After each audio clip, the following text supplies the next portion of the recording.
One, two, three, funk it.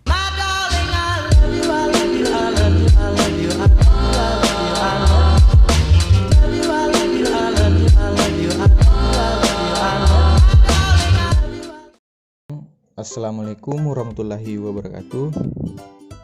Di sini saya akan membawakan materi tentang dasar-dasar perencanaan.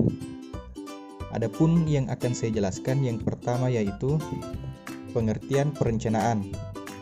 Yang kedua, tujuan perencanaan. Yang ketiga, 4 tahap dasar perencanaan. Yang keempat, hambatan-hambatan perencanaan efektif. Dan yang terakhir atau yang kelima, kriteria penilaian efektivitas rencana. Baiklah, tanpa berlama-lama lagi, mari kita lanjut ke pembahasannya. Apa sih perencanaan itu? Nah, perencanaan merupakan langkah atau unsur pertama dalam pengelolaan manajemen. Perencanaan merupakan hal yang penting karena hasil-hasil dalam perencanaan akan dilakukan dengan kegiatan pengorganisasian, pengarahan, dan pengawasan. Mengapa sih perlu adanya perencanaan?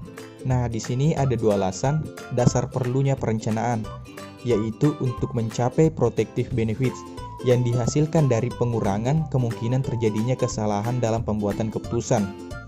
Dan tentunya ada positive benefits dalam bentuk meningkatnya sukses pencapaian tujuan organisasi.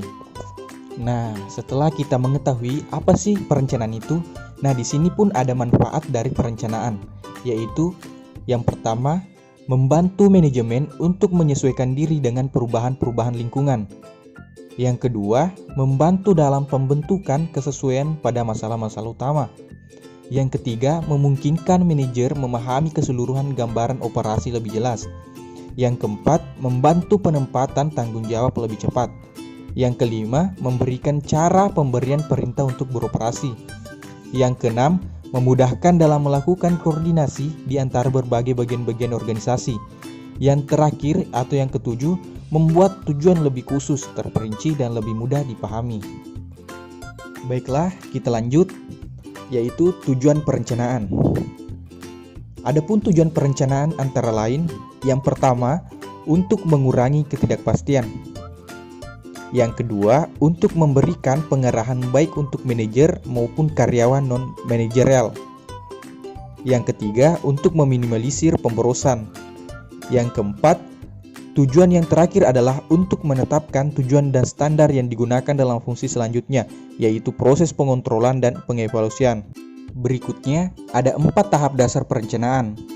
Ada beberapa tahap dasar perencanaan yang dapat dilaksanakan oleh seorang manajer. Antara lain, tahap pertama adalah menetapkan tujuan atau serangkaian tujuan. Perencanaan dimulai dengan keputusan-keputusan tentang keinginan atau kebutuhan organisasi. Tahap kedua adalah merumuskan keadaan saat ini. Pemahaman akan posisi perusahaan sekarang dari tujuan yang hendak dicapai. Tahap ketiga, mengidentifikasi segala kemudahan dan hambatan, kekuatan, kelemahan. Kemudahan dan hambatan perlu diidentifikasi untuk mengukur kemampuan organisasi dalam mencapai tujuan. Tahap keempat adalah mengembangkan rencana atas rangkaian kegiatan untuk pencapaian tujuan. Nah, setelah manajer sudah melakukan perencanaan yang baik, tentu ada saja hambatannya. Nah, di sini saya akan menjelaskan hambatan-hambatan perencanaan efektif. Ada 2 jenis hambatan pengembangan rencana efektif. Yang pertama adalah penolakan internal. Dengan kata lain, hambatan ini bersumber pada ketidaksediaan dan ketidakmampuan individu perencana untuk melakukan kegiatan perencanaan. Yang kedua, hambatan yang berasal dari eksternal, yaitu keengganan umum para anggota organisasi untuk menerima perencanaan dan rencana karena perubahan-perubahan yang ditimbulkannya. Ada sejumlah alasan mengapa banyak manajer ragu-ragu atau gagal menetapkan tujuan dan membuat rencana bagi organisasi atau kelompoknya, yaitu kurangnya pengetahuan dalam organisasi, kurangnya pengetahuan tentang lingkungan, ketidakmampuan melakukan peramalan secara efektif. Yang tentunya yang paling penting yaitu biaya. Selanjutnya, takut gagal. Seiring dengan berjalannya, para manajer sering memandang kegagalan sebagai ancaman terhadap keamanan jabatannya, penghargaan, dan respek orang lain terhadap dirinya. kurangnya percaya diri, ketidaksediaan untuk menyingkirkan tujuan-tujuan alternatif. Ya, yang dimaksud di sini tujuan alternatif adalah tujuan yang lain selain tujuan pokok usahanya. Manajer sering sulit menghilangkan tujuan-tujuan alternatif tersebut sehingga tujuan pokok tidak tercapai. Selanjutnya, kita memasuki pembahasan terakhir, yaitu kriteria penilaian efektivitas rencana. Beberapa kriteria dapat digunakan untuk menilai efektivitas perencanaan, yaitu mencakup yang pertama, ada kegunaan.